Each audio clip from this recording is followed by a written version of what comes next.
Western Sahara Desert. Here in the wilderness of sand dunes and mountains, a war is being fought. A war which, unlike Afghanistan or Lebanon, rarely makes news.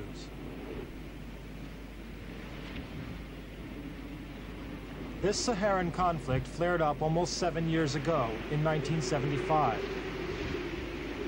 It's a war which has cost thousands of lives and millions of dollars in lost military equipment. This conflict, like the sand, is always on the move.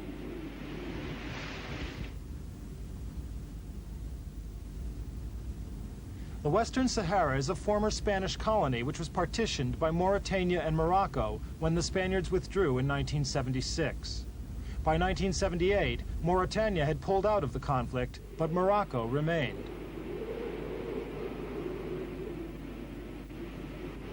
Almost half the Moroccan army is now engaged in the defense of this area, but it's neither strong enough nor well enough trained to patrol this vast emptiness in sufficient numbers. It's estimated that this conflict is costing Morocco some $6 million a day, a sum it cannot afford on its own. So financial help comes from Saudi Arabia and military aid from the United States.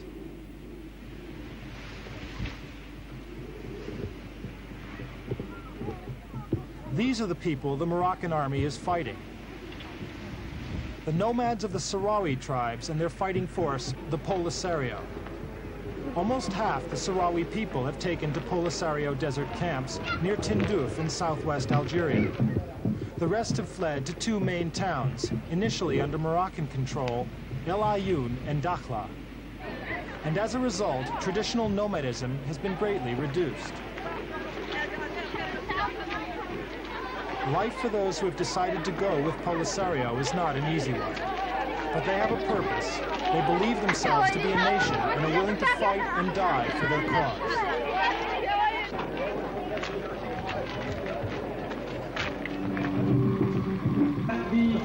The Sahrawi Arab Democratic Republic gave birth to itself in 1976. It's carried on its struggle for recognition for almost 6 years now, with Algerian backing and Libyan help. Polisario started fighting for self-determination, but now it will settle for nothing short of independence. Already recognized by 50 countries, the Sahrawi people may be on the threshold of nationhood. But Morocco has a different view of the territory's future. Most Moroccans see the Western Sahara as an integral part of their country. To them, this is an irreversible historical fact. Morocco's stand is personified by King Hassan. But there is also evidence that some parts of the territory actively want Morocco. When in March 1980 the king visited Dakhla, the second largest town in the region, his visit went off without problems. This was his first trip there since Morocco took over.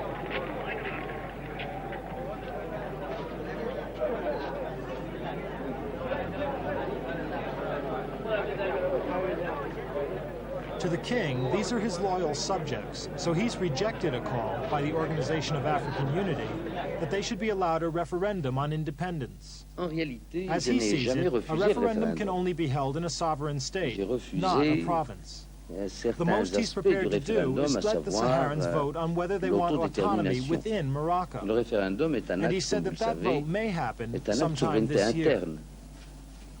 L'autodétermination est un acte juridique qui ne prouve pas forcément. The king accepted the idea of a vote at a time when Moroccan troops were in control of the region's main strategic positions. But in October 1981, the situation changed. At Gueltas and Mour, in a surprise attack and using heavy military equipment, Polisario defeated a 2,000-strong Moroccan garrison. Morocco claims Polisario fielded a dozen Soviet-built T-45 tanks, some 50 armored personnel carriers, and some SAM-6 missiles. With these missiles, it's alleged, Polisario shot down one Moroccan transport plane and 3 fighters. Morocco also claims Polisario's attack was launched from a base inside Mauritania, only 25 miles away. Following their defeat, the Moroccans withdrew behind a 300-mile-long defensive wall built to stop deeper raids. 4/5 of the region are now under Polisario control. But the reasons for the fighting are not just political. Where Morocco, Algeria, and Mauritania meet, there are vast natural resources. Phosphate mines totaling 1.5 billion tons are a strong economic incentive to winning the war. But production is impossible at present. Polisario blew up the Spanish-built conveyor belts early on in the conflict.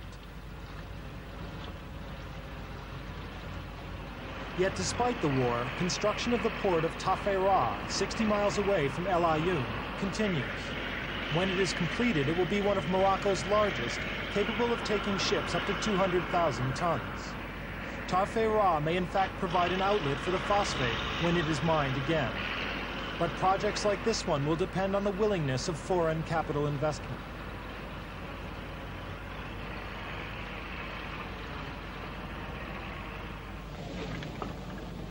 Nomads do not eat fish, and the Sahrawis have never exploited the fishing banks along the coast. A large Dutch project to develop the fishing industry in and around the El Ayoun harbor collapsed recently because of Polisario threats and pressure from the Dutch government.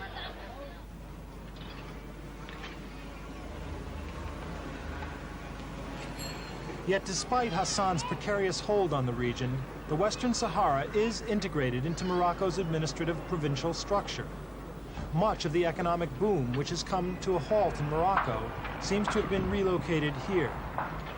New clinics, houses, mosques, and schools are being built, and in many cases, these services are being provided free.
Another area for government action has been irrigation. Back in the mid-60s, Morocco dreamed of becoming the granary of Europe and concentrated on irrigation projects. At one point, Morocco spent 1/6 of its budget on water developments. Despite the investment, nature still plays a crucial role.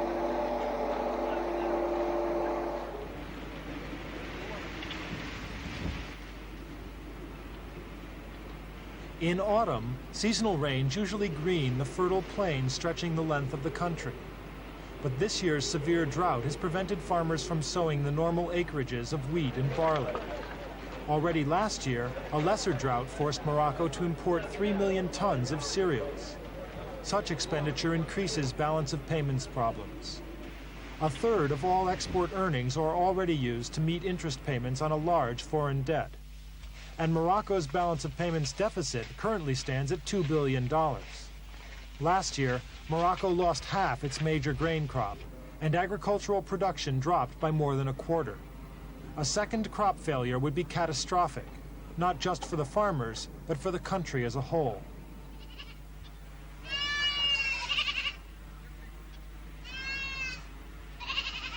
Another effect of the drought has been to decimate livestock herds, which provide most of the country's meat. And because the herds have nothing to graze on but sand, slaughtering is above normal rates, compromising future production. Prices have soared, causing great hardship. The situation in the countryside is so bleak that many are emigrating to the towns.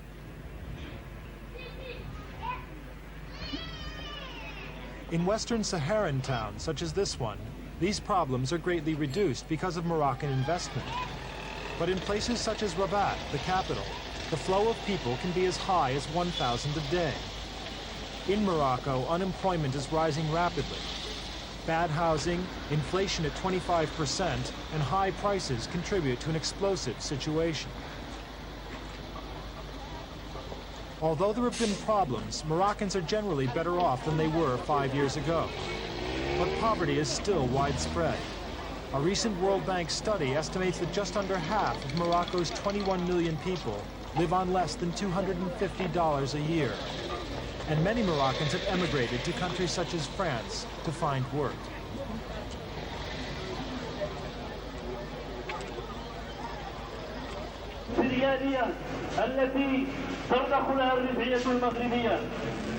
Moroccan workers in France demonstrate against their government.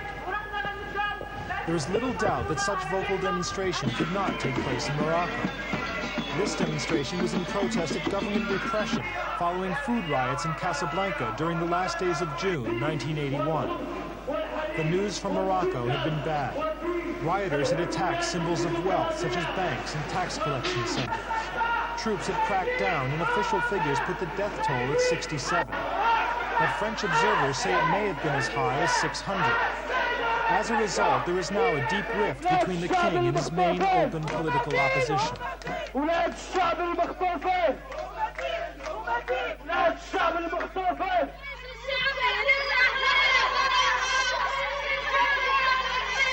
The Western Saharan question is still far from resolved, but there are definite signs that the situation is changing. Algerian support for Polisario has been waning because of renewed talks between Algiers and Rabat.